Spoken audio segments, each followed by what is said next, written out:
over again. I had notes, I didn't even care. 34 families, 34 moms. I want everybody to realize what's going on in New York City. I'm embarrassed at this point to be a freaking New Yorker. Okay? How can this be done every day? We're here. Where's the mayor? I'm sure he knew that we was going to be here. At a breakfast. He's somewhere watching. Is he sobering up from the hangover from the club? Or is he with Fat Joe and Shine? Because I'm tired of it. He said he was going to fix Rikers as he was running, and he has turned his back. I have one more thing to say, and God forgive me. God forgive me. There was a CO brutally attacked this week, but as they turned their back on my son, I turned my back on them.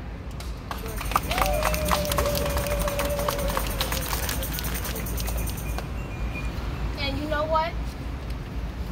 That's a mother speaking to you in her raw truth. It's not on us to judge or say what's right or wrong. That's a mother, a constituent, a community member speaking her truth. So I love you, and I'm going to still stand with you. And you know what? At the end of the day, everyone behind the walls deserves to be protected, respected, and have their basic human rights, whether you're staff or detained. But unfortunately, the detained has no one to fight for them, has no one to stand for them. Officers have a union.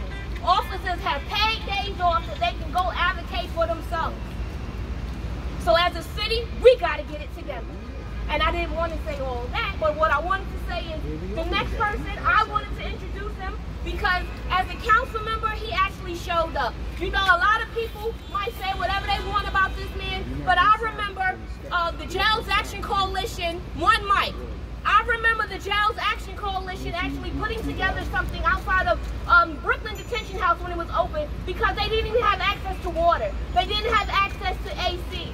And over the time, he has shown up again. And as comptroller, he's making sure we get these reports.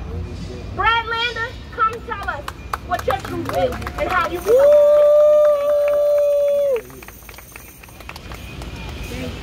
Good morning.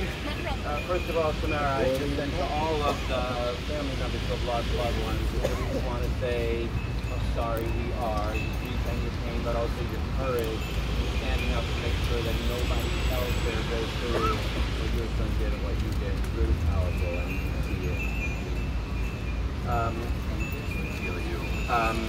it. It is just. First, I want to say thank you to Freedom Agenda and the Jails Action Coalition for getting us all out here this morning and for calling us all to be out here every time we need to be. With the death of Gilberto Garcia, it's now 18 people who have died this year in Department of Correction custody on top of 16 last year. 34 lives, 34 families, everyone at Rikers, guards, detainees, staff, everyone deserves to be safe.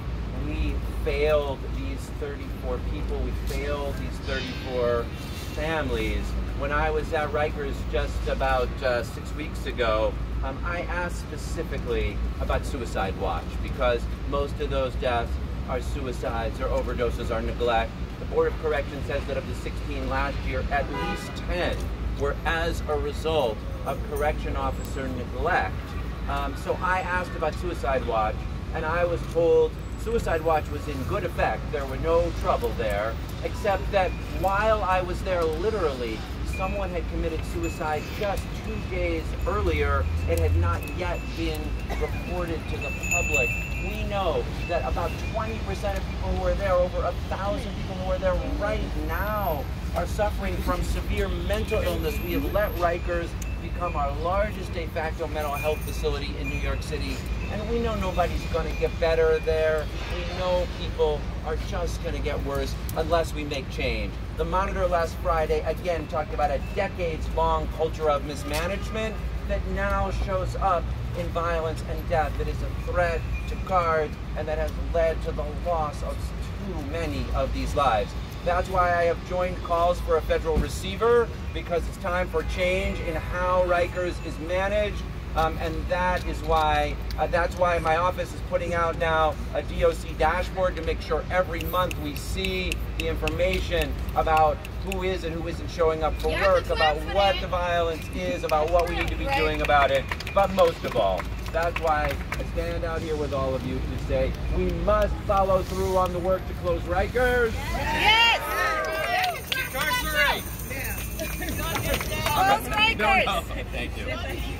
You can chant. You can shut it down. Shut it down! Shut it down! Shut it down! Shut it down! Unfortunately, the jail population is nearing 6,000, well over 5,800, well above where it was a year ago. We are not currently on the path of decarceration. We are not currently on the path we need to close Rikers, and we are not currently on the path to protect the lives of our loved ones. Thank you all for being out here this morning. We'll continue to change.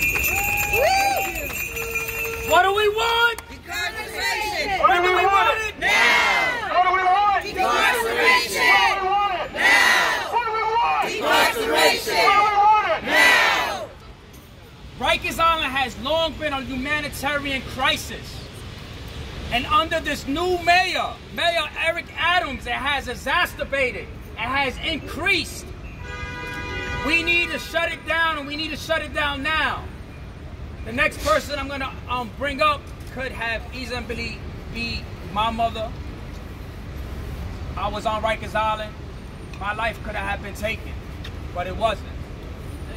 And I stand up here with my heart very, this is shocking to me. And I hope that every New Yorker that passed by here, I hope it shocks you too.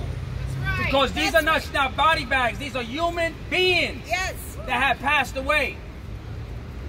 So this next person is the grandmother of Nicholas Feliciano. Can Madeline Feliciano please step up? Here she comes down. She could easily be my grandmother.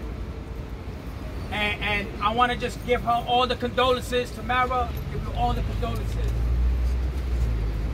Hi everyone, good morning. I'm here today once again because of the situation that's occurring in Rikers Island. My name is Madeline Feliciano, and I am the grandmother of Nicholas Feliciano.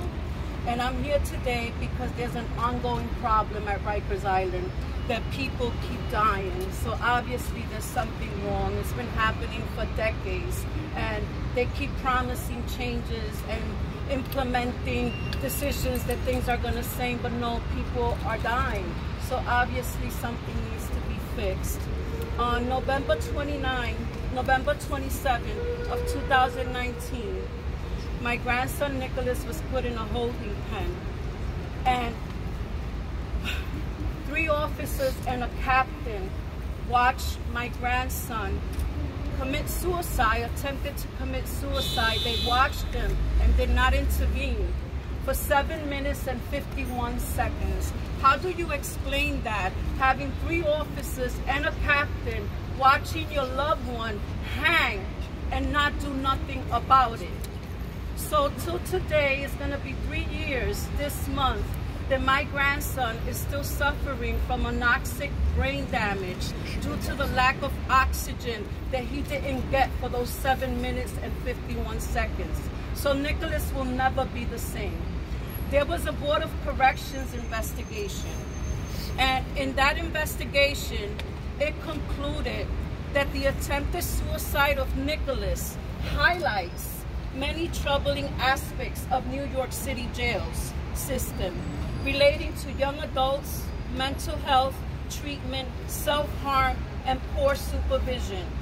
And these conditions still persist today. It is the board's hope that the public and DOC can learn from our findings, and the agencies can implement recommendations to prevent future tragedies.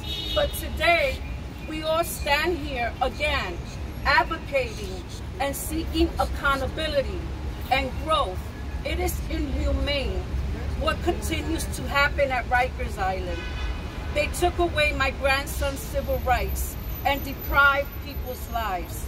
My heart goes out to all the families that are here with us today that have lost their loved ones. Changes need to be implemented. They need to decarcerate and start putting people in Rikers Island. Not only it affects the incarcerated person, but the families as well. It causes trauma. My life has not been the same. It's been 3 years. My grandson is still living in a hospital due to the neglect of Department of Corrections. And as you all see, this is Nicholas today, and this is what the Department of Corrections did to him. We will continue to say the same thing because the same thing keeps happening. Where's the leadership? Where's the progress at? There needs to be more community resources. The Department of Corrections was supposed to have responsibility to watch over our loved ones. They need to provide the care that is needed. Changes need to be implemented. And you're proven until you're proven guilty. And you need to decarcerate. Punishment should not cause people to lose their lives. Thank you. Thank you.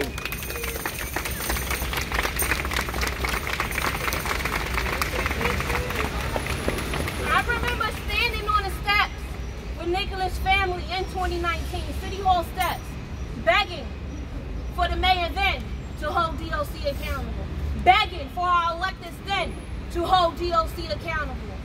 And Nicholas' family is an example of what happens when you don't die, but DOC impacts your life in a grave way. When DOC is not held accountable, but can continue to impact your loved ones' lives in such a way. So often the media, you all are guilty of showing up when a heartbeat stops. But who's there when DOC does something and the heartbeat does not stop? Who holds them accountable then? Who is making sure that the medical is taken care of? That the family's mental health is attended to? I'm tired as a clergy of having to show up for community members in this way. When elected and leaders in position to make change do nothing. Councilmember Russell, where are you? Because I feel powerful and I know he's going to bring it. So please, come tell the people what you're going to do in your position.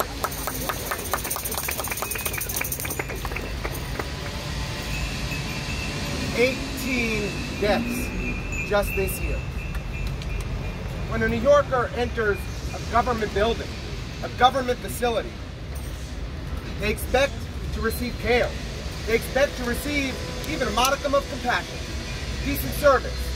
On Rikers Island, it's a death sentence. It's intended for pretrial detainees, but it's a goddamn death sentence.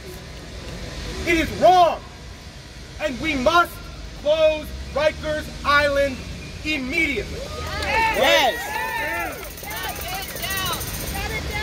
Shut it down. Shut it down! Shut it down! Shut it down! Shut it down! Shut it down. Now, unfortunately, under Dinkins, under Giuliani, under Bloomberg, under de Blasio, we saw the incarcerated population shrink. This mayor is moving in the wrong direction. More people are going to jail despite the hellhole, the humanitarian crisis, the disaster that is Rikers Island. We need to decarcerate, and we need to make our criminal justice system work. Last week I was on Rikers Island. I saw people who had been there for 3 years waiting for trial. They were living in squalor. I talked to officers, I talked to detainees, I talked to DOC senior staff. They said they'd never seen Rikers Island worse than it is right now. This is the crisis that we face. So the only answer is to shut the damn place down. And it's time to start investing in alternative models. Right now, the Department of Corrections and this mayor are delaying building new therapeutic units at our hospitals so that people who have real mental health needs, people who have real physical health needs, that have a place to go and get care that is not Rikers Island. But they have delayed. we need to start getting work done. We need to start getting the plan to close Rikers Island accomplished. We have a jail in our district. We are going to make sure that it happens. Thank you all, and let's do it. There's no secret. There's no secret that mental health in this city is disgusting. The services that they try to provide is inadequate. I have mental health issues that I have not dealt with since my incarceration. And I feel so emotional because I'm so glad that everybody out here, because y'all could have been fighting for me, right? And so I'm here to pay it forward. And I want to introduce a council member, Shahana Hanif. Please welcome her.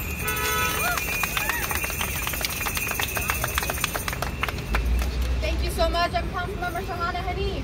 What do we want? Incarceration. When do we want it? Now. What do we want? Incarceration. When do we want it? Now. What do we want? Incarceration. When do we want it? Now. So my council member colleague, Lincoln Ressler, has already said what this council is committed to doing. We are committed to absolutely shutting down Rikers Island. We can clap for that because we're going to need this powerful community who is showing up every single time to make that happen, because this mayor and this administration is committed to expanding the jail population, and we do not want that. We refuse that. I started my term visiting Rikers Island for the first time, and I think many of you know that your legislators can visit Rikers unannounced at any point.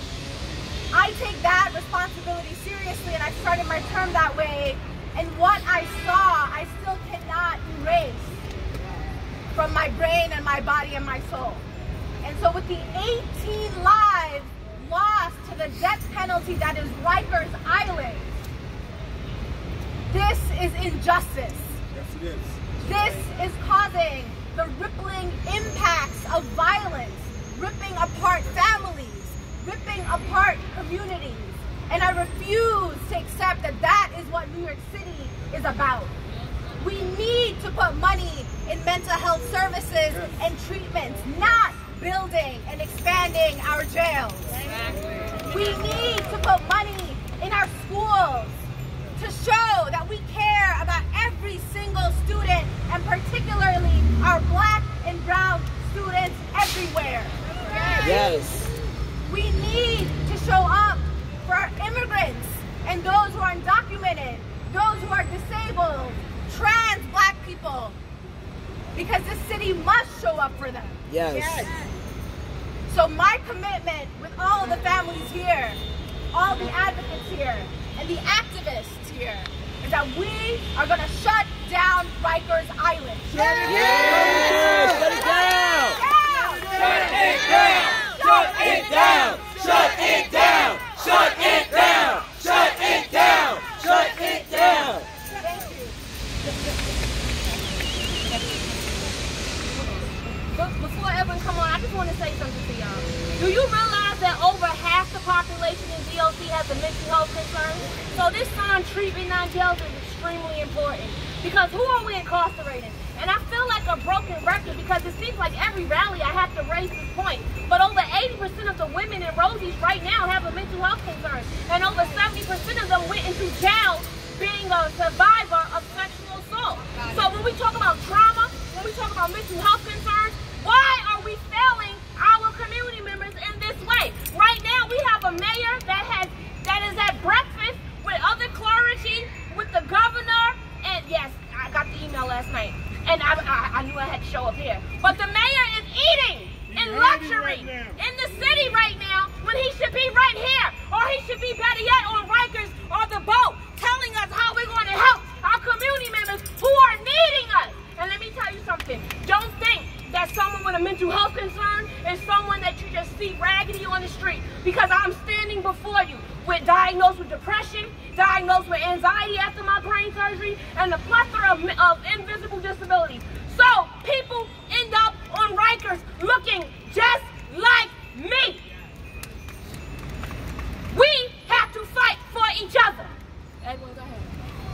Before I bring up, thank you, Dr. B.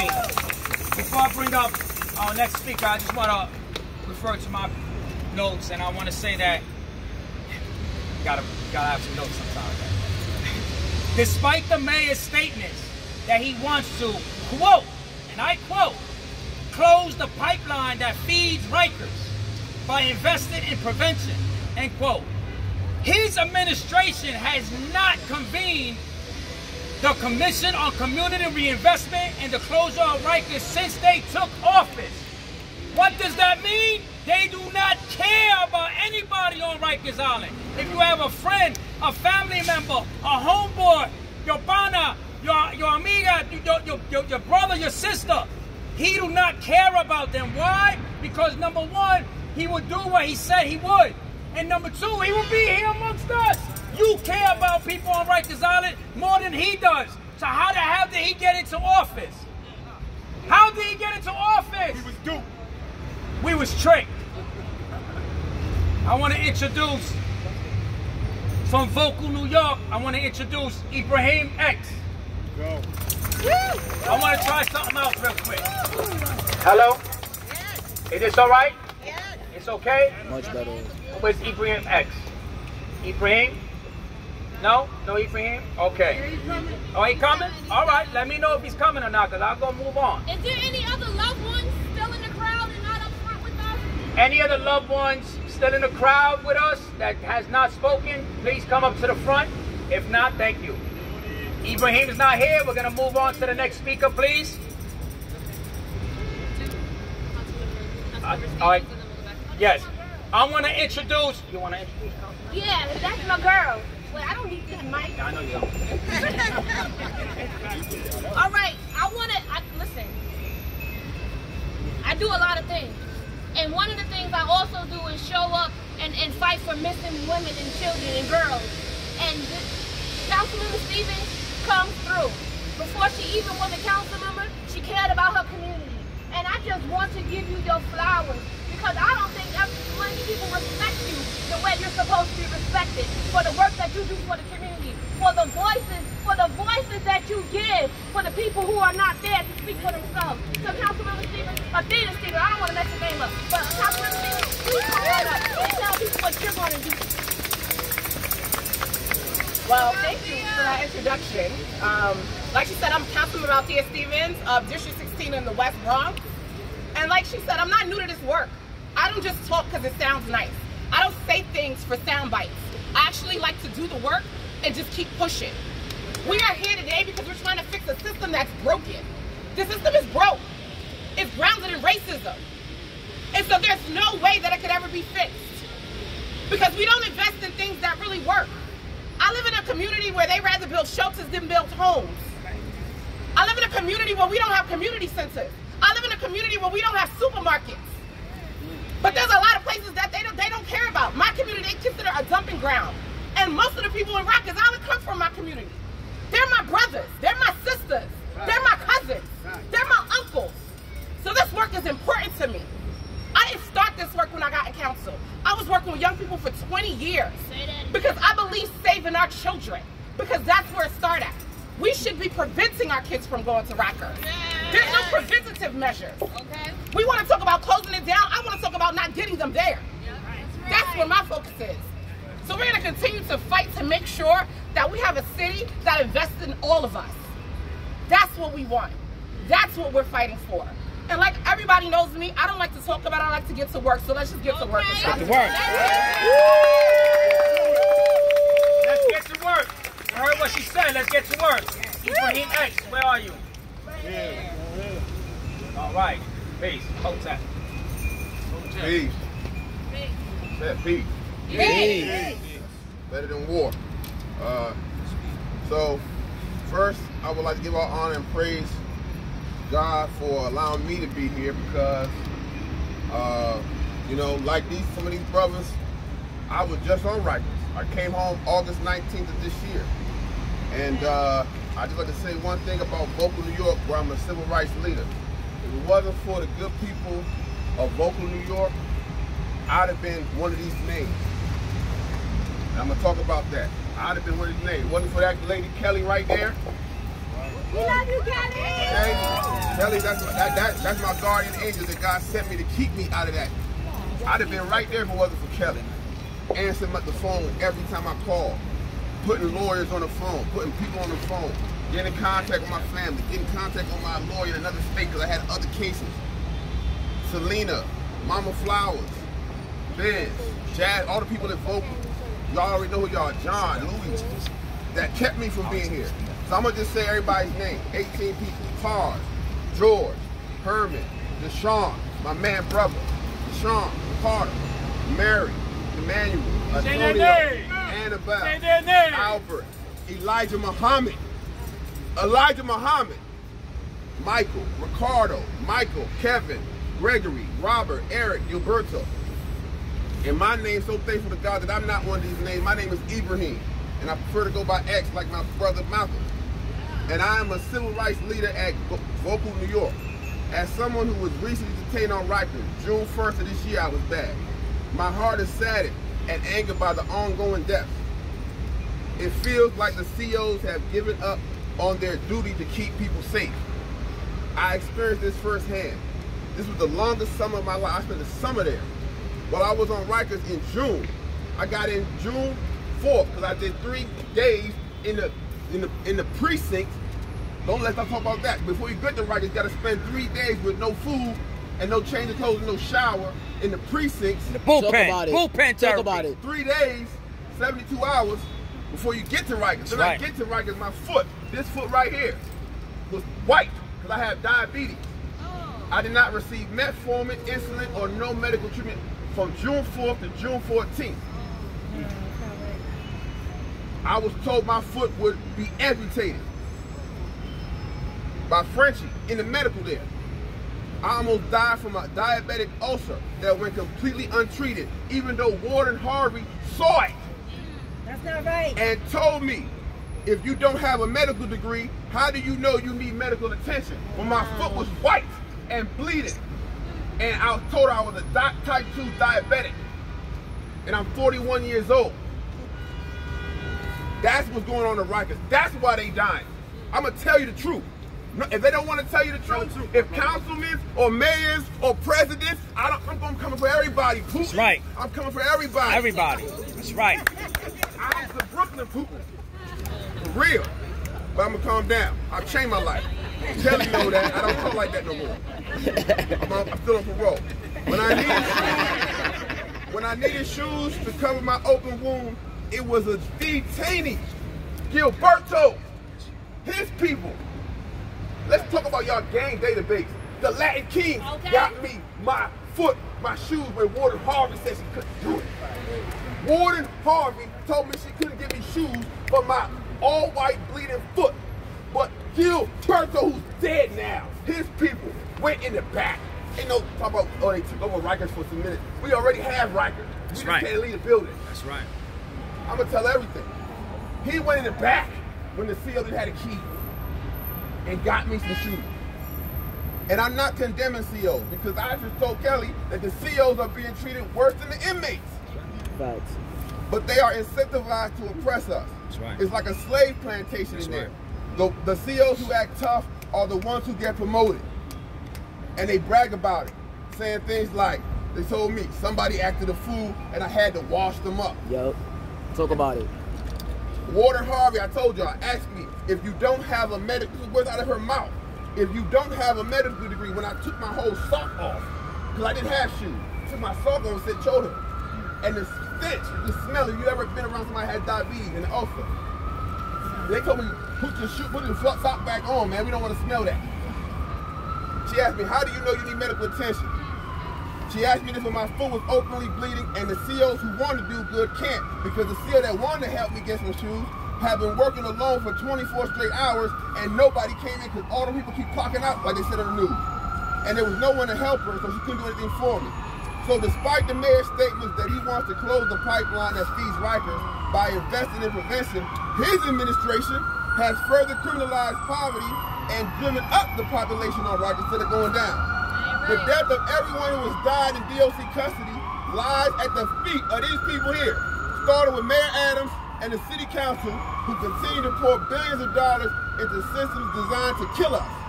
The deaths won't stop. I'm telling you right now, somebody's getting ready to die. Right now. They just don't know it yet. These problems on Rikers are not unsolvable, but they can only be solved if the people in charge care about us. Our elected leaders should not have the authority to detain people they can't care for.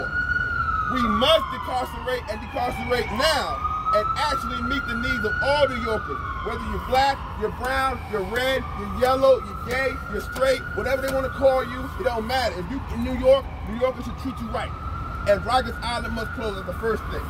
I'm a nice guy and I'm a little passionate about this, but please, close Rikers now. Yeah.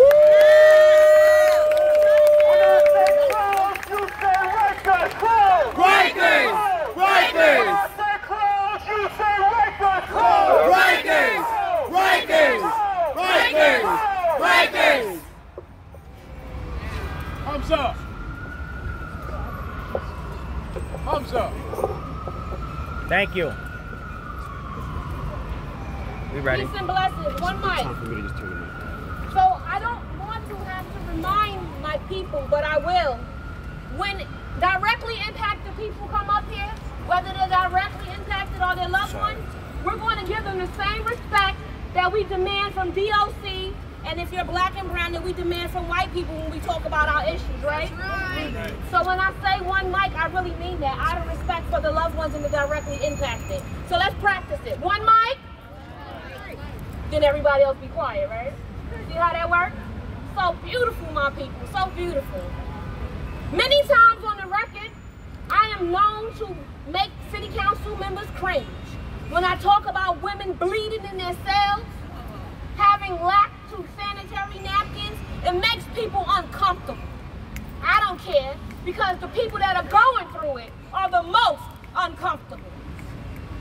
When we speak about sexual assault on Rikers, how convenient that they leave out when they tell women, if you don't do certain sexual acts, you won't get extra pads. That's not something made up, that's a fact. And working in nursing, working doing CBT, cognitive behavioral therapy, working behind the walls doing chaplaincy, I have had the privilege, unfortunately, to gain access to many places. So I know when you hear that truth, it is the truth. Candy. My girl, see? Always by my side. Now Candy she got on a different shirt today, but Candy has actually been a member of the Jails Action Coalition for many, many, many, many years. Today she's out here repping vocal, and they show up as well. Over the years, we have done many things together. And I want you to give Candy one mic. I want you to give Candy the respect DOC and our city leaders have failed in giving her. Thank you, Dr. V. Hello, everyone. Thanks for coming out today. My name is Candy, a.k.a. Solitary Survivor, and I'm out here representing, like she said, the Jails Action Coalition. I'm representing the Halt Solitary campaign. I'm representing Freedom Agenda. I'm representing Just Leadership USA, and I'm representing Vocal New York. I call myself the Solitary Survivor because I was a Rikers Island for 1,168 days. And out of those 1,168 days, I spent 1,122 days consecutively in solitary confinement. I can't tell you about jail, I cannot tell you about prison, but I can tell you everything about solitary confinement that goes on that I saw from that little window that I had to look through. They denied me, like she said, of sanitary napkins. How many women out here have their menstrual cycle? Be honest. How would you feel if you didn't get sanitary napkins? One time I took my jumper and I ripped the jumper up to make a sanitary pad, and they gave me extra days in solitary confinement for destroying DOC property, which was the jumper that I used. Solitary confinement is absolute torture. They need to close Rikers Island down and release everyone in there. Because if you're in there, you have a mental health illness. Whether you went in there with no diagnosis, you will come out with several diagnoses. I'm living proof. I went there with no diagnosis, and I left with post-traumatic stress disorder, manic depression, stress, and bipolar. Thank God for the Urban Justice Center sending me to the right spot to get medical attention, and I see a therapist and a psychiatrist every month. But sometimes I feel that's not enough. Sometimes I feel I need to speak to somebody every day because the nightmares are always there. People ask me, oh, why do people commit suicide in Rikers Island? Why they commit suicide in jail? Because it's absolute torture. When people ask me to describe solitary confinement, I tell them torture. That's the only way I can describe it. It's like a concentration camp. That's what I felt like. I was walking inside of a gas chamber and I came out, but I'm alive. I try to commit suicide every day in there. Every single day. I cut myself. I don't know if you see scars. I swallow pills. I saved my medication until I had about 188 pills and I swallowed them. But God wouldn't kill me. God wouldn't let me die. He made sure that I was alive so I could stand here and every day and fight to end solitary confinement. So let me talk about sexual abuse. I was raped by officers. I was raped by a captain. So besides the sanitary napkins, I don't know which worse. It's the sanitary napkins, that's inhumane, or being raped. They didn't give me showers. They didn't give me food. I starved, but it was a blessing them not giving me food because half the time the food was not done. It had maggots in it or it had mold. I can go on and on, but I'm going to let the next person take the mic. If you have any questions, I'm here till midnight. Thank you.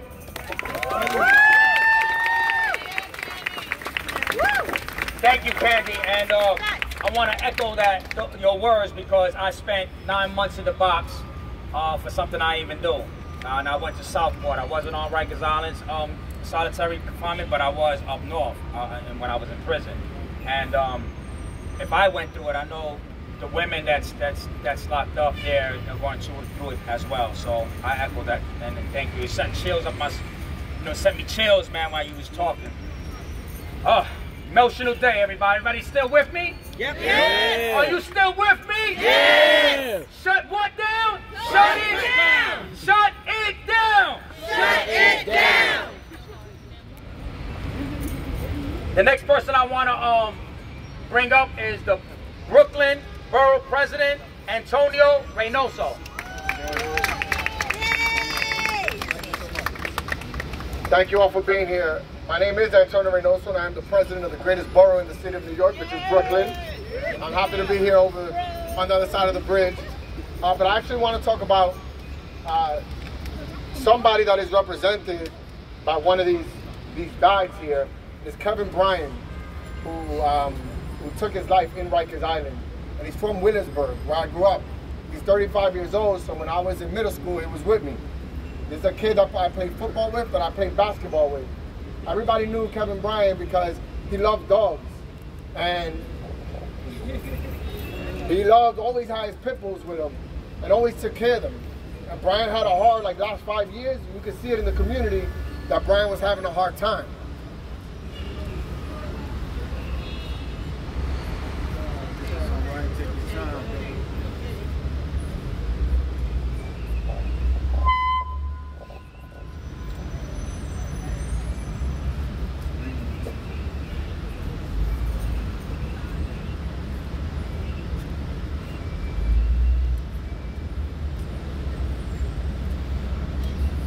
Brian needed help.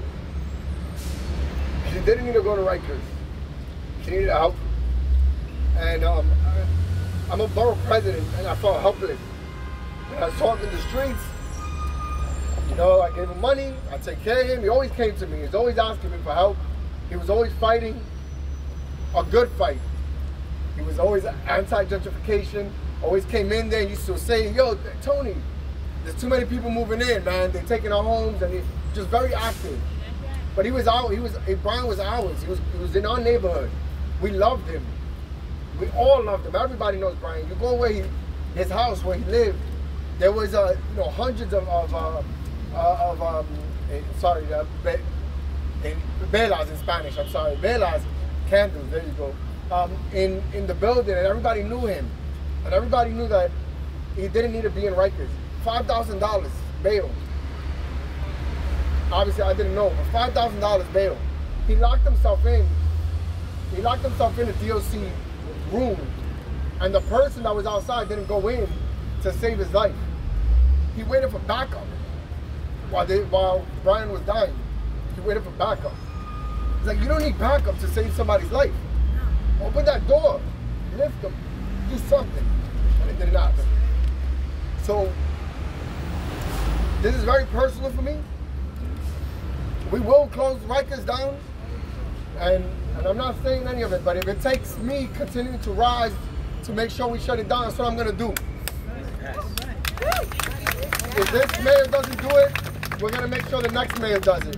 Like, we just need to keep getting our people elected so that we're not having this nonsensical conversation about 18 people dying, and that we're gonna allow for a facility to stay open because you can't win a narrative with the media about crime, so you wanna keep people in there and let them die.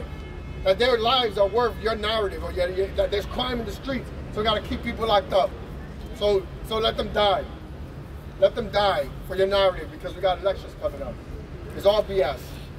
And I don't have all the answers, but I know closing Rikers is definitely one of them. Thank you so much. Rikers Island is the answer. Closing it down. Closing down Rikers Island is the answer. Close it down! Thank you. I want to bring up Council Member Alexa Aviles.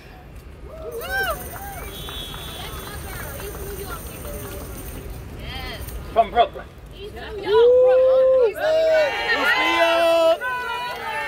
Brooklyn.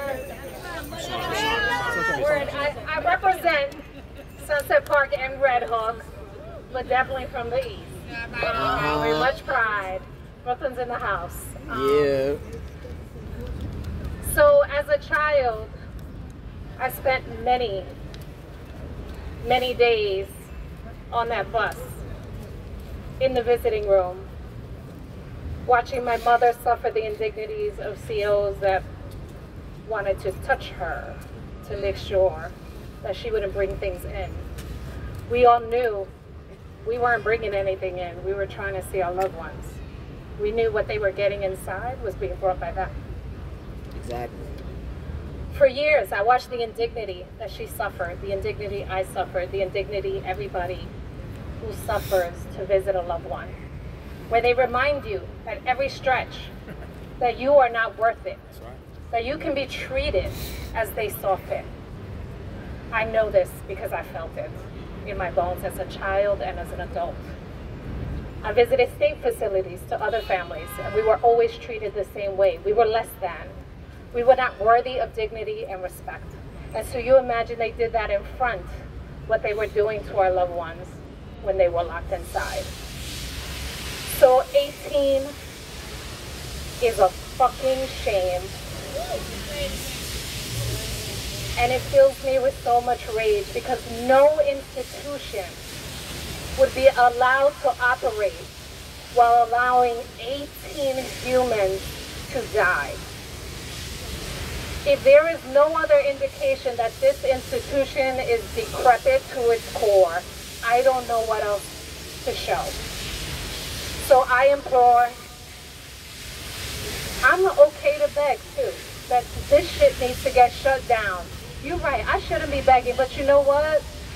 Word, I demand, that's true. She's right. But sometimes the desperation, I'm willing to do what I need to do. So I stand here before you and demand that we shut this disgusting facility down, because the truth of the matter is that no matter who steps onto this island is toxic.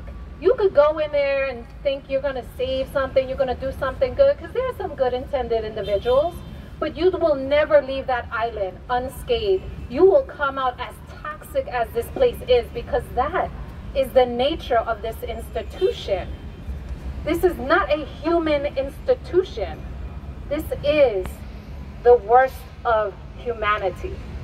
So we must shut this facility down. We must move our society to a caring, dignified society that really believes in lifting everyone's dignity, no matter what. So I'm here in the fight with you. To all the families, I send you my love and condolences, and we will fight for you. We will fight for everyone that's there and back home. because we know the indignity and it should be unacceptable. And even if you haven't had this experience, you should know that this is wrong. You feel it in your bones. So thank you so much.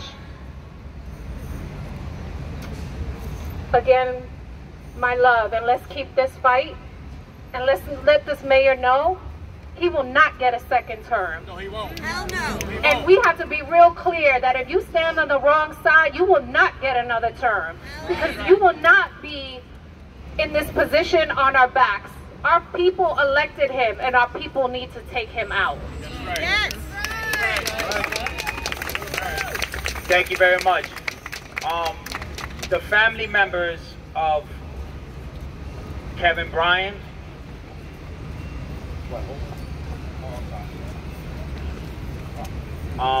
Eric Tavera, family of Eric Tavera, are you here? Yes.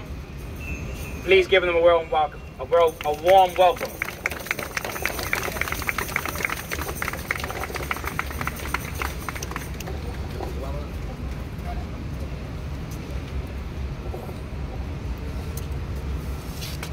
Thank you. 16, 17, 18 lives now lost in less than 2 weeks. In less than 2 weeks in the custody of DOC. The lack of empathy, sympathy, compassion, and the disregard of human life caused another 18th case.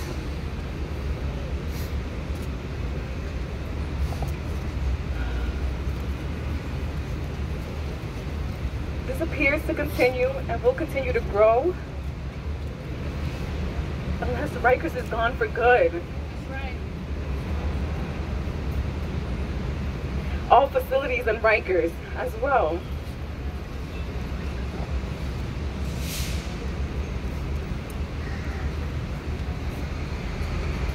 We have to stop incarcerating people with mental health. Protect human lives, protect rights of people in the city jails. We need to end this now. Yes. Oh God, this hurts.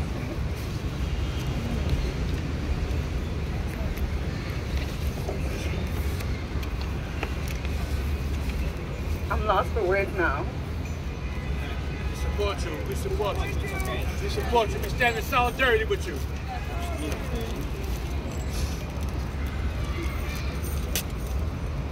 My brother was the 17th case. So to find out that 18 in less than 2 weeks,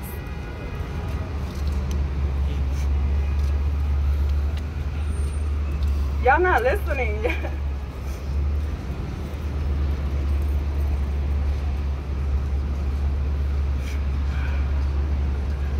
We need to close Rikers for good and do it now. Yeah. Now, not later, now.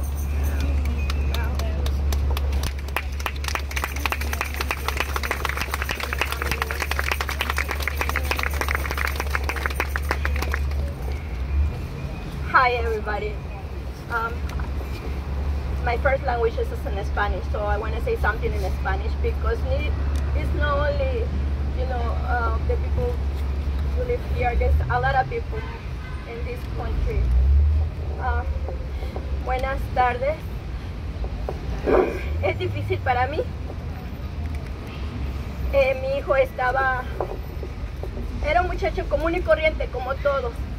Le gustaba jugar, reír, cantar. Su pasión era cantar. Aprendió patineta, le gustaba. Él participó no nada más en otros lugares como ayudar a la gente. Él fue voluntario mucho tiempo donde yo trabajo. Gracias.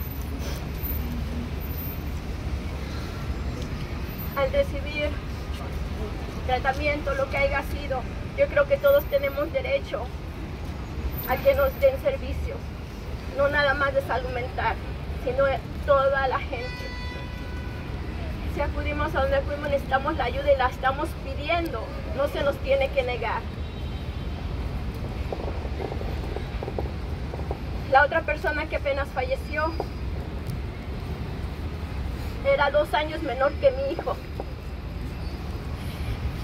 Y yo creo que no es justo que lo sigan tratando peor que animales, porque incluso a los animales nosotros vemos por ellos y los tratamos bien. Y hay organizaciones que los defienden. ¿Por qué no vamos a defender a nuestros hijos? A nuestras personas que están ahí sufriendo y que creo que no es justo. Por eso les pido que si se unen más personas, cierren esa prisión, que no es lugar para ellos. Necesitan un buen tratamiento, necesitan medicina, necesitan ser tratados como seres humanos, no importa que hayan hecho o no hayan hecho. Nosotros no somos quien para juzgar. Nadie sabe la vida de ninguno de ellos, ni por lo que pasó, ni lo que está pasando. Yo no puedo juzgar el por qué lo detuvieron o no detuvieron a la persona sin saber qué fue realmente lo que pasó. Nadie está en los zapatos de otra persona para decir, oh, por eso le pasó. Hasta que uno no sabe la realidad y la verdad de las cosas, uno mejor prefiere quedarse callado y decir, basta ya la injusticia. Basta, que cierren ese lugar, sí, que lo cierren. Yo estoy de acuerdo con eso. Y si nos unimos, yo creo que eso va a pasar. Primeramente Dios, y gracias a todos por su apoyo. Gracias. We're gonna continue with the program. Thank you very much. I'm very emotional today, sorry. I want to introduce our fearless leader from the Halt Solitary Confinement Campaign, Mr. Victor Pate. Thank you. Good morning, everybody. Good afternoon. Condolences to the family and the loved ones for those that we have lost in the custody of the Department of Corruption on Torture Island. I myself, unfortunately, was a victim of Rikers Island over 50 years ago. That's right. I know I look young, but it's been over 50 years, and nothing has changed. It has gotten worse, multiple worse. I just can't understand, why this continues to keep happening, and why the same policies that continue to allow this to happen are still in effect. It should not be this way. People should not be losing their lives on Rikers Island. People should not be being abused on Rikers Island. I've seen the horrors. I've been a victim of the horrors. Things happen to me. I'm not well. Collateral damage is still with me 50 years later. I'm not healed. I am healing. But because of what has happened to me, it has led me to be a voice for the voiceless, to be a voice for those that are unheard and unseen, to never forget what happened to me is still happening to others. It's not over because I got out. No, it's still happening. Nothing changed because I got out, because people are still being tortured, people are still being died, people are still being abused, and nothing is happening. Torture Island should be closed. How is this being able to be allowed to continue? How are the people, what kind of mind of people are in charge of other human beings that support and allow this to continue to happen? They should not be in the position that they are in if they have no care and concern. Yeah, care, custody, and control. There is no care. There is custody and there is control. Well, we need to change it. We, the people, united together, can never be defeated. Close Rikers now. Close Rikers now. Let me tell y'all something. The whole solitary,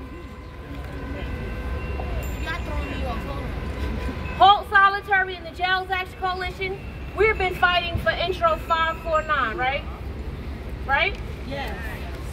But also in the state, we actually passed something that went into effect this year called Halt Solitary. So right now, New York City Department of Correction is what? Failing at even obeying the law of the land. Yet they are the Department of Correction. And I want to highlight that fact because I see many things in the media, so you have a responsibility when you put certain things out to make sure it's true. I see certain things in the media that the officers are saying. So really quick, I just want to tell officers, on domestic soil, you have every right to be protected at your job.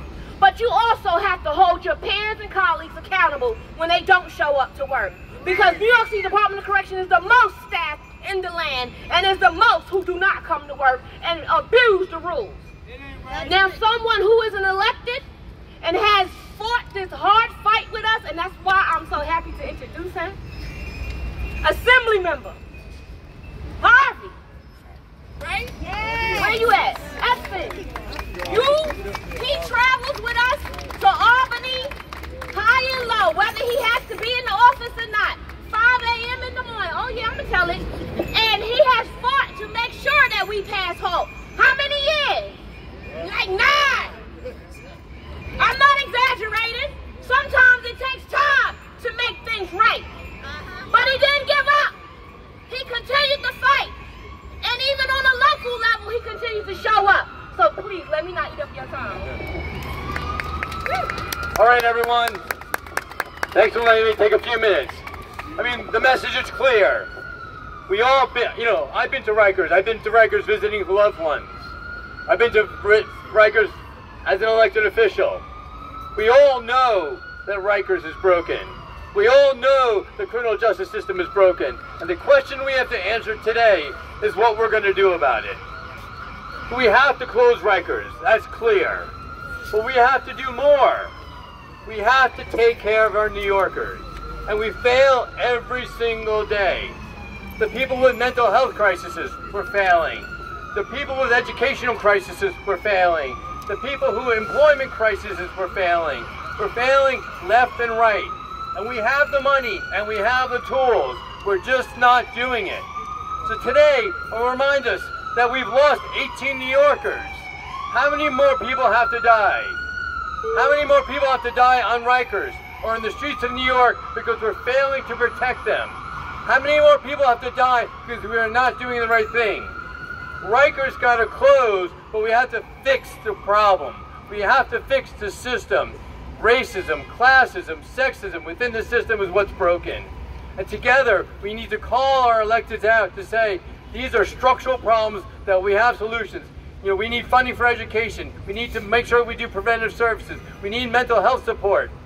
If we do those things, we can fix the system, we can close Rikers, and we can make a difference. That's what we're here to do, and that's what we're here to fight for. So thank you. Our human rights are under attack. What do we do? Stand up, fight back. Our human rights are under attack. What do we do? Stand up, fight back. Our human rights are under attack. What do we do? Stand up, fight back. What do we do? Stand up, fight back. What do we do? Stand up, fight back. I just want to quickly acknowledge Councilmember Hudson. We didn't actually get to them and they had to leave. And I also want to acknowledge Elijah Muhammad's family. They don't want to really speak today, but they are here and we want to acknowledge him and his loved ones. And next, wait a minute, I'm just going to go ahead with it, Edwin. So since I got the mic, I'm just going to go ahead because I got another Brooklyn night to bring to you. Councilmember Sandy Nurse, come on up here and tell the people where you at. Oh yeah, Brooklyn. And Brooklyn. You know, we actually, unfortunately, one of the 2 boroughs that actually fill up the most in DOC, okay? Accurate. I represent 11207, 11208 zip code, sends a lot of people to Rikers. So my name is Councilmember Sandy Nurse. I just want to thank everybody who's out here, who showed up today in support of this movement and who show up all the time. I know that many of you don't wake up excited to do this. You don't wake up wanting to retell your story over and over again, but you do it anyways, and it's appreciated and it helps us move things forward. So in the 10 months that I've been a council member, I've gone to Rikers 3 times, and over those 10 months, it's the same sets of complaints over and over and over again. The same situation is presented in January, is presented in August, is in October. People not getting their medication. People with mental health issues not getting their medication. People not getting to their doctor's appointments. People missing their legal appointments. It's the same thing. It hasn't changed. Every single time we've gone there, we've heard people say, there's not enough corrections officers on the floor, or we haven't seen corrections officers for over 2 weeks. Oh, I have programming this day, but I haven't had programming in 4 days. I had an hour outside in the yard yesterday, but we didn't have something for 5 days before then. It's inconsistent. This last time we went because we heard that people were being held in their cells for 25 consecutive hours. That's right. Let out for maybe 7, put back in for 25 consecutive hours in a row, which means they weren't getting their medicine.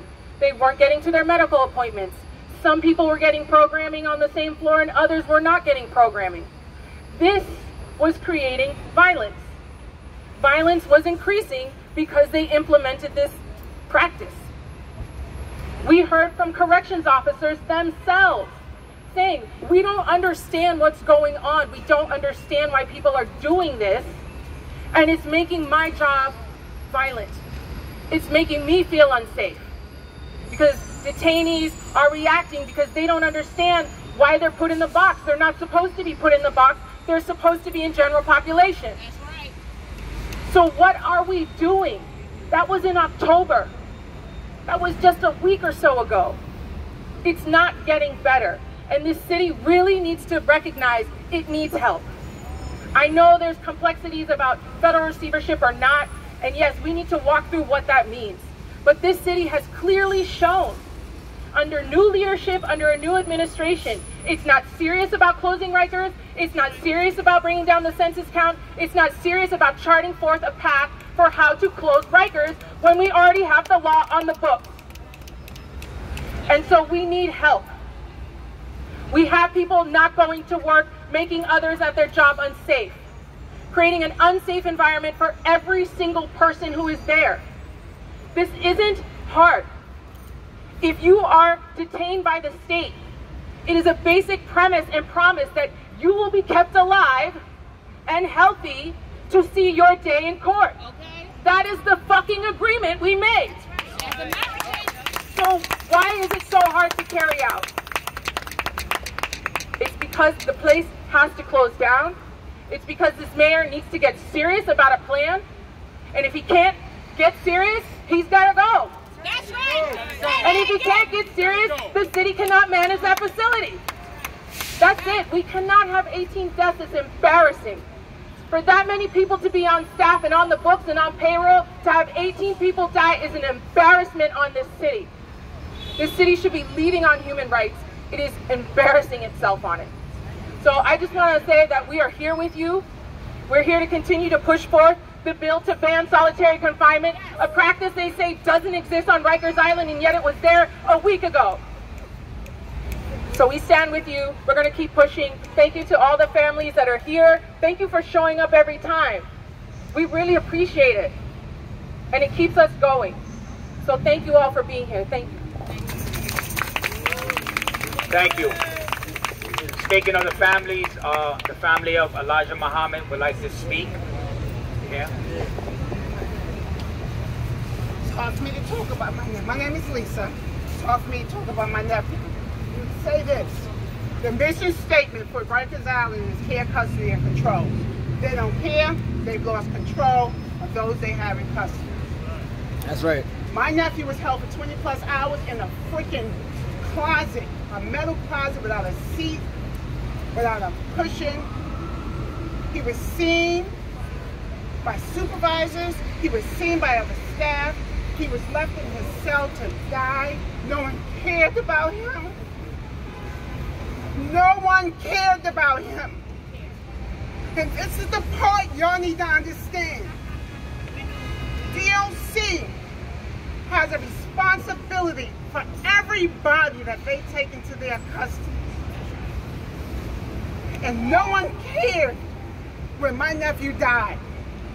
No one cared how he died, how he got the process of dying, how long it took for him to die. They didn't care when they notified my family because they took their damn time making sure, ensuring that we found out at the last minute, the last legal minute. DOC does not care.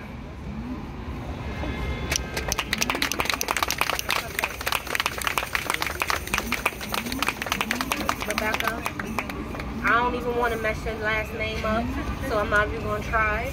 But a representative from the Brooklyn Defender Services who will definitely tell you her name is next. Thank you, Dr. B. Kinsella.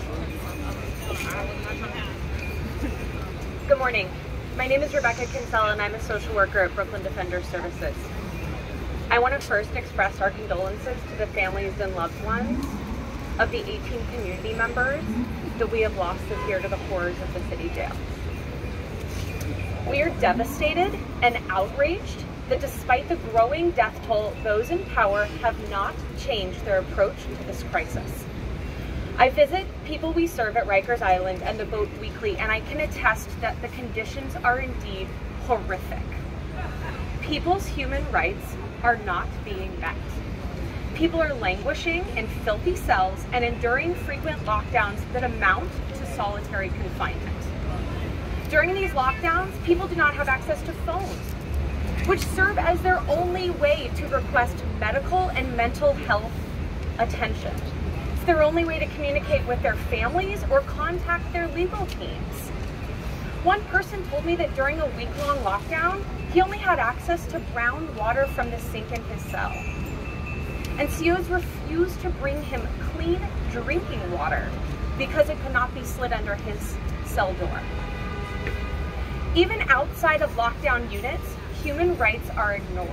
People are not getting access to medical care, school, programming. It takes hours to be escorted to council visits or court appearances if they're even ever brought at all. Talk about it. DOC is unwilling to protect the health and safety of the people in its custody.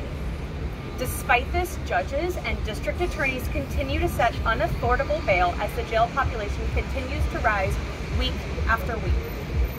We are here today, once again, to demand that New York City decarcerate its jails as soon as possible to prevent another death in custody.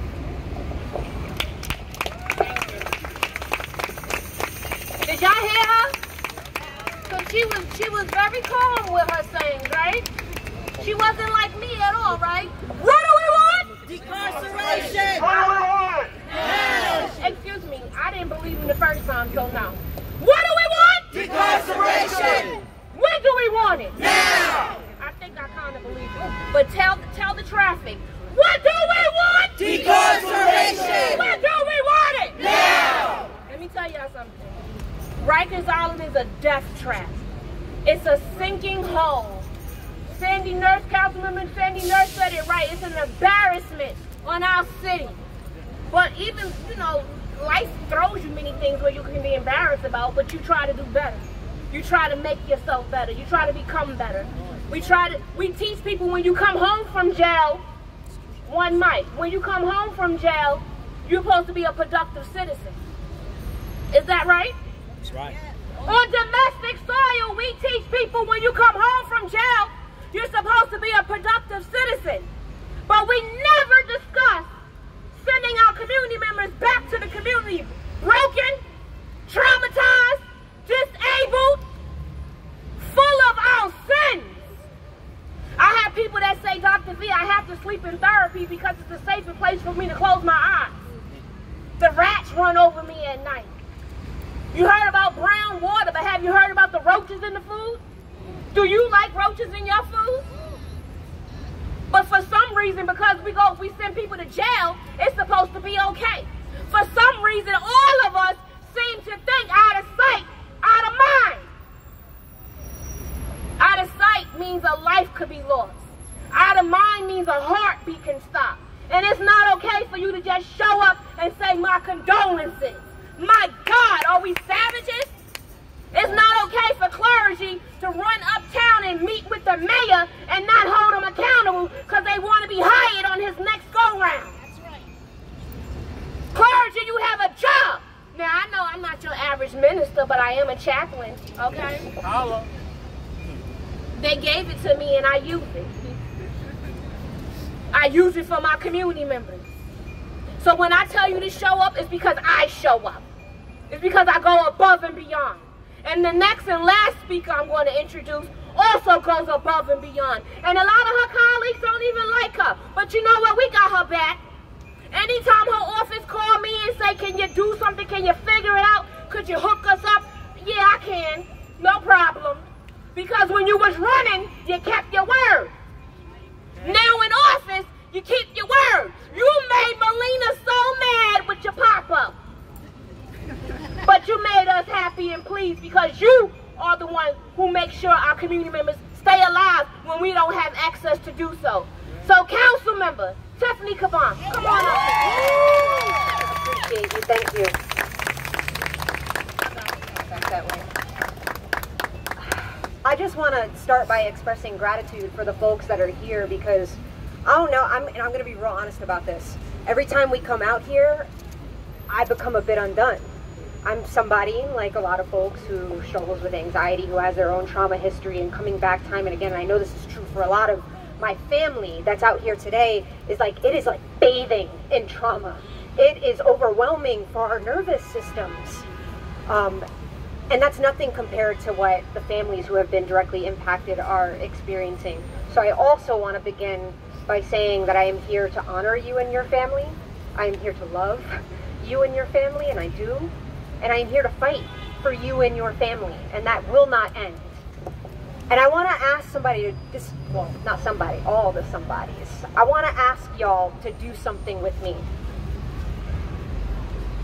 And however you get best present in your body, because I want you to feel into your body, close your eyes, take a deep breath, feel your feet in the ground, because I want to share a story, and I hope it's okay. I want to honor the story that you shared, Ms. Davida, at the last time we were here, because I want to tell you, it broke me. I have not stopped thinking about it.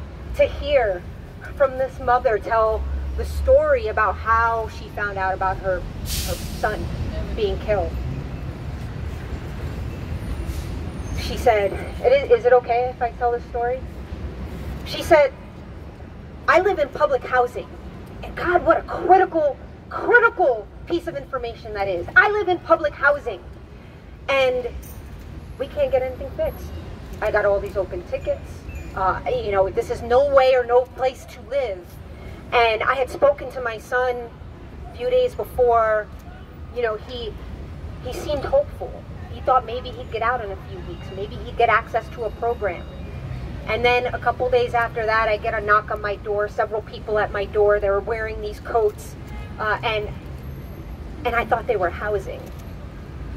I thought they were housing. I let them in because I thought finally they were going to fix something in my apartment. The most basic. I let them in because I thought finally they were going to fix something in my apartment. To only have those same people say that her son was dead. And I want every single person to think about that connection. That it is no mistake, that it is no coincidence that this family relegated to public housing, who can't get a damn thing fixed in their apartment, who can't get access to sustained mental health services for their son, their brother, their loved one, who then gets policed and criminalized and thrown on Rikers Island and is killed by the city. That is a linear line, make no mistake. And when I think about that story, my heart breaks.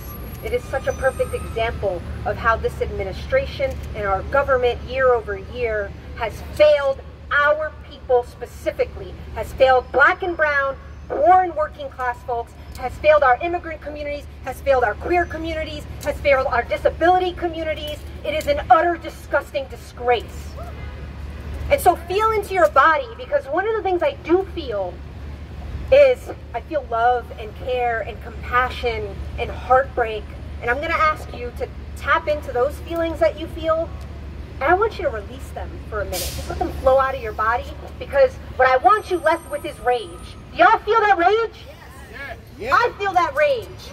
But having the rage isn't enough. It must be organized rage. That's right. And so now that we are anchored and centered on a story, on a family, an experience that is torturing so many, not just the families that are here, let's get organized and let's call out who our targets are. Y'all ready?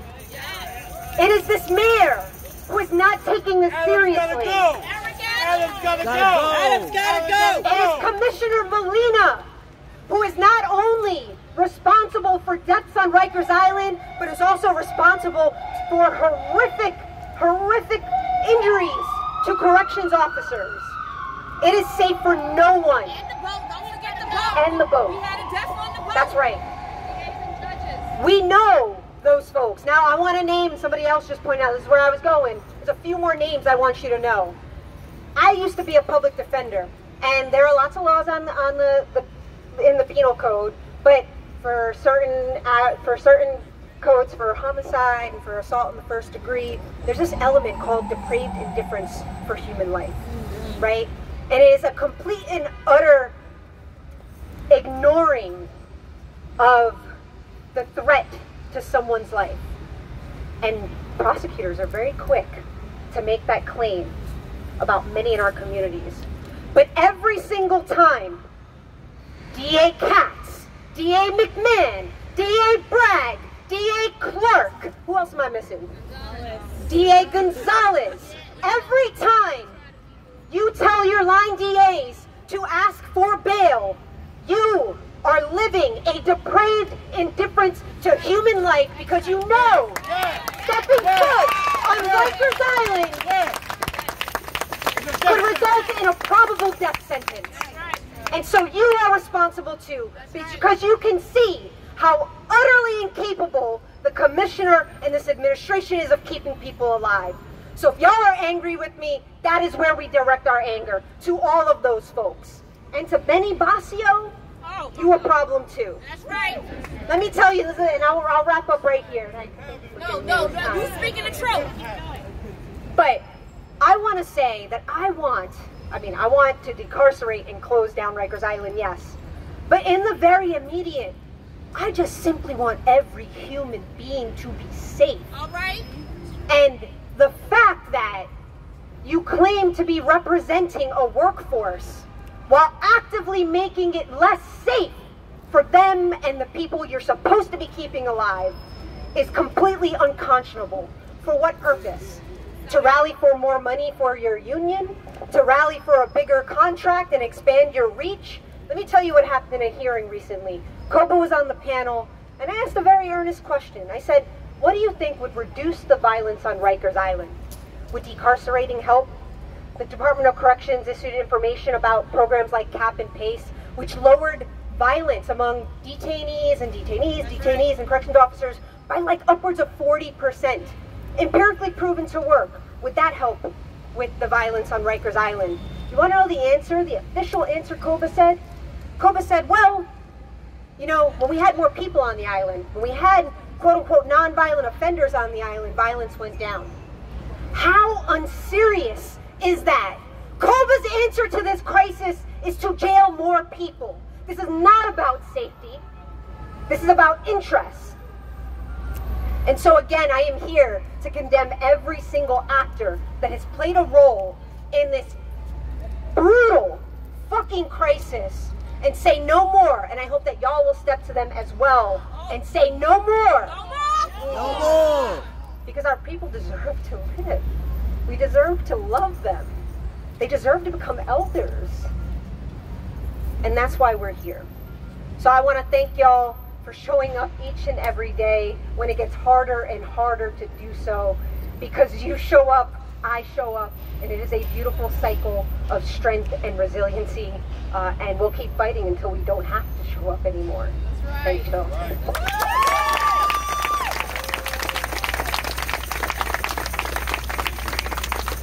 I want to bring up Tamara Pardo one last time. She's going to say a couple more words, and then we have a closing. But I want to remind everybody, if you care about this issue, do you care about this issue? Yes! So you will be here with us till 12 o'clock tonight. This has not finished. This is not over. This press conference might be over, the media might leave, but we're still here. So stay with us. We have a long program all night. Tamara's going to say a few words, and then we're going to close out. I stepped away because I needed some air, and I stepped back there, and I watched as people, of course, because it's crowded, they have no choice but to walk by that way.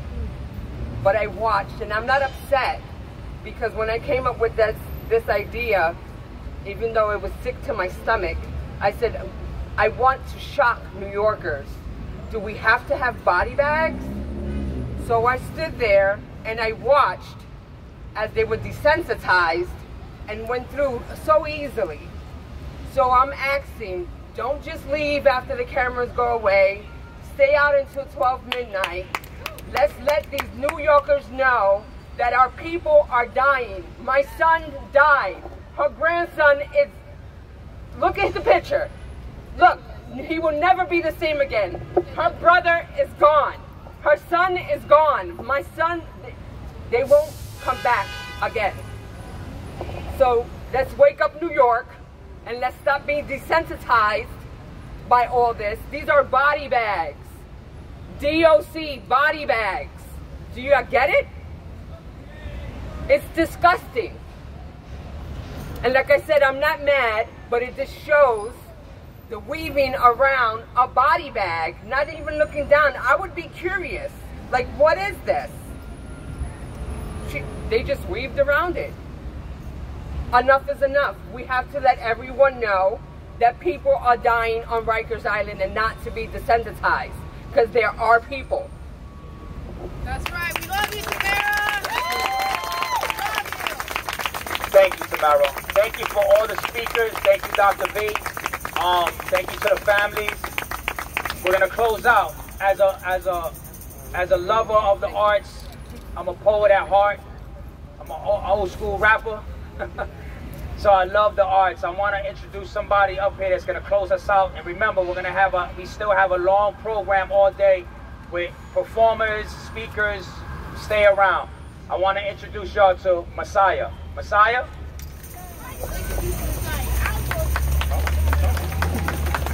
Peace and love. A sister said something very real earlier when she said they deserve a chance to grow. My team at Youth Justice Network, we work with the 16 to 24-year-olds on the island, well, 18 to 24 now. And I want to say that we're tired of having this conversation. I've been to many of these circles, many of these rallies, and it's become a redundant speech that's being falling on deaf ears. And it's time for us to really shift the culture forward, first with the mind, right? They're building new borough jails, but it doesn't help if the same mindset is transferred into these new spaces. So I want us to really stay together in the spirit of solidarity. Like the brother said, I'm a poet, and I'm going to share this poem inspired by my 15 years of working with youth in the prison system.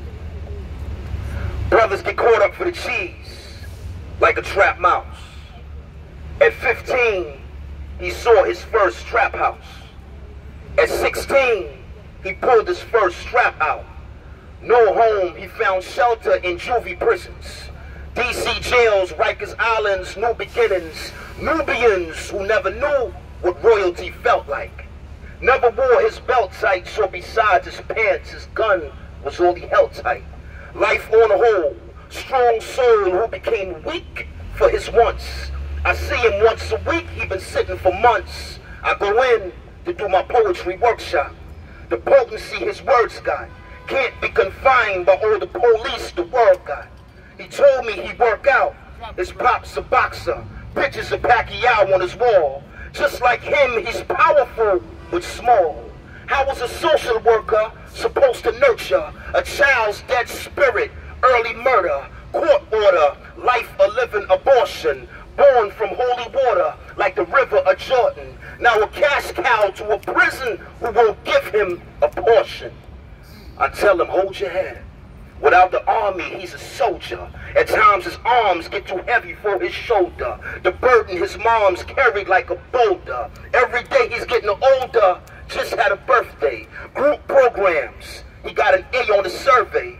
Never been dumb, though his literacy level is below sea level. Caught up in the beast of de-evil. Eyes on fire beneath the tea kettle. Now he's 18, release date dreams.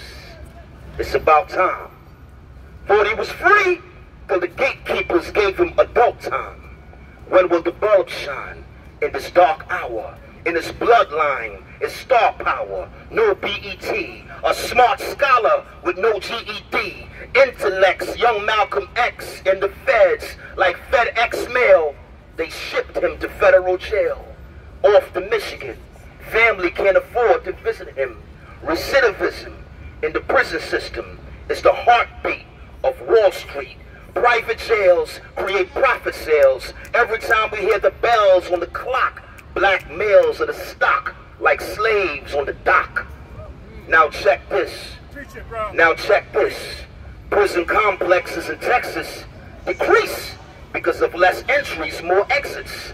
The state lost money, so what's next was go after the Mexicans, immigrants all together, arrested guilty and innocent all together. More cellmates to fill more bed space, if not they lose money. More debt weight is called capitalism. That's why we face capital punishment 40 years after imprisonment. Plain, bro, make it plain. Verizon stocks rising from collect halls, leeching the life behind these dead walls. In this game of debts and debtors, some met some mentors, men torn from the thorns of crooked judges, nickels a day for cooking lunches, hundreds of push-ups, hooks and punches, abundance of prayers and books from pundits, keep his mind refueled, seeking renewal. In cuffs, he's a jewel in the rough, from the streets where life beyond 18 is iffy. More black men in jail than slaves in 1850. Now seriously, look in the mirror, see, and tell me that's not a conspiracy. Cocaine, cocaine, the color of white supremacy, while crack rock equal black when the latch lock is frightening. White men doing powder come home in an hour. Black men rocking the hard place, turn bass into hard rock, sitting San Quentin and Comstock. Every night, he writes from a lonely cell like Etheridge Knight, the poet who married Sonia Sanchez before the death of his life. My brother Troy did 11, got his life right now, he's a legend, pledging to elevate the state of his brethren. My cousin locked down right now, doing beyond 40, talking like he'd be home shortly. That's strength at its best. A weight no man can bench press. Not weight as in lifting bars and dumbbell, but weight as in patience, living behind bars in some cell, compelled to kneel, seeking the Lord for approval. Keeping it real, he swore to be truthful. Your Honor, will you appeal this order of removal? Order of removal. Thank you.